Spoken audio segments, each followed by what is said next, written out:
প্রথম দিন সকালবেলা ওরা ভাড়া আসছে, আমি তো এসে দেখি নাই। আমি এই যে ভাড়া আসে কি আসে না আসে আমি কাউকে দেখিও না, কথাও বলি না, আমি আমার মতে মতে থাকি।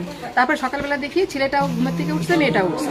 তখন আমি আমার হাজব্যান্ডকে বলছি যে দেখো তো এরকম কেন, ওরা কি হয়। পরে ও জিজ্ঞাসা করছে, বলে কি তোমরা কি ভাই বোন?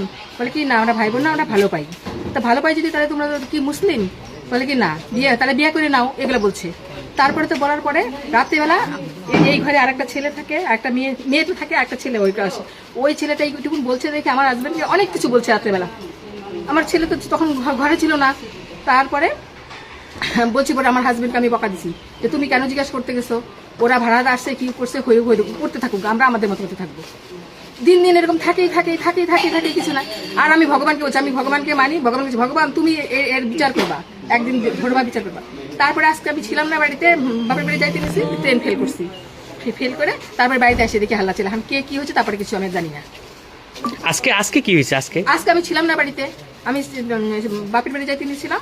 তারপরে যে ট্রেনে প্রচন্ড ভিড় দেখে আমি উঠি নিয়ে এসে পড়ছি বাড়িতে এসে দেখি গেটের সামনে এরকম পাশের বাড়িতে বউটা এসে বলছে, বলে কি দেখো তোমাদের বাড়িতে ধরছে। আমি কাকে ধরছে? আমার ছেলেও বাড়িতে মেয়েও বাড়িতে। ছেলে আজকে অফিসে যায় নাই, মেয়ে আর ছেলে মেয়ে থাকলে ওরা ঘরের মধ্যে সবসময় দরজা বন্ধ করে থাকে। আর এদের সাথে আমরা কোনো সময় কথা বলি না, দরকার হলেও কথা বলি না। ওরা সবসময় দরজা বন্ধ করে দেয়। এই ঘরে মেয়েটারা বলে কি আমার ছেলে মুখ দিতে যাইতেছিল, তখন বলে কি দরজা বন্ধ, এদের মুখ দেখিস না, আমাদের মুখ দেখবে না, এদের মুখ দেখিস না, দরজা বন্ধ করে রাখ। মেয়েটার নাম ধরে বলে নয়ন দরজা বন্ধ করে রাখবেন। তোর আমি ছেলেকে বলছি ভগবান আছে তো, তুমি কিচ্ছু বলো না, শুনিয়ে থাকো। শুনছে তারপর আমাকে এসে যায় বলে মা দেখো এরকম কথা।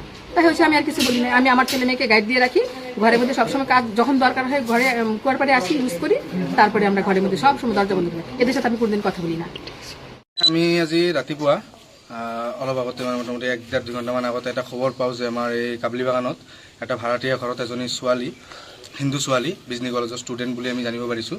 তো ছোৱালীজনীৰ লগত এজন মুছলমান এজন ল'ৰা, তেখেত বিয়াও কৰিছে, 2টা বাচ্চাও আছে ল'ৰাটোৰ। তো একে ৰুমত থকা বুলি আমি খবৰ এটা পাওঁ। অহাৰ পিছত আমি যেতিয়া ইয়াতে অহাৰ পিছত ঘৰত দৰ্জা বন্ধ আছিলে। তো দৰ্জা খোলাৰ পিছত যেতিয়া মই দৰ্জাটো খোলালোঁ, ল'ৰাটো বেলেগ দৰ্জা দি পলোৱাৰ চেষ্টা কৰিছিলে। তাৰপিছত আমাৰ ল'ৰাবিলাকে আছিলে, প্লাছ ইয়াৰ গাঁৱৰ ৰাইজ আছিলে। তো ল'ৰাটোক ধৰে, তাতে ধৰি প্ৰথমতে ল'ৰাটোৱে নাম দিয়ে বিশাল মল্লিক বুলি। আৰু ছোৱালীজনীয়ে কোৱা নিচিনাকৈ প্ৰথম কেইদিনমান ল'ৰাটোৱে বিশাল মল্লিক নামেৰে তাৰ লগত কথা পাতিছিলে। পিছত প্ৰেম হোৱাৰ পিছতহে ছোৱালীজনীৰ লগত তাৰ অৰিজিনেল যিটো ডিটেইলছ সেইটো দিছিলে। তো আমি যেতিয়া সুধিলোঁ ল'ৰাটোৰ নাম, তেওঁ বিশাল মল্লিক বুলি ক'লে। ID প্ৰুফ খোজাতে ID প্ৰুফ দিব পৰা নাই। তাৰপিছত আমি অলপ জোৰকৈ ধমক চমক দিয়াৰ পিছত ল'ৰাটোৱে স্বীকাৰ কৰিলে যে তেখেতৰ নাম কিবা চাইমুদ্দিন শ্বেখ নে কিবা এনেকুৱা এটা আছিলে। তো ল'ৰাটো এনেকুৱাকৈ হিন্দু ছোৱালী এজনীৰ লগত, এজন ছাত্ৰীৰ লগত এটা ৰুমত বন্ধ অৱস্থাত পাইছোঁ আমি সকলোৱে।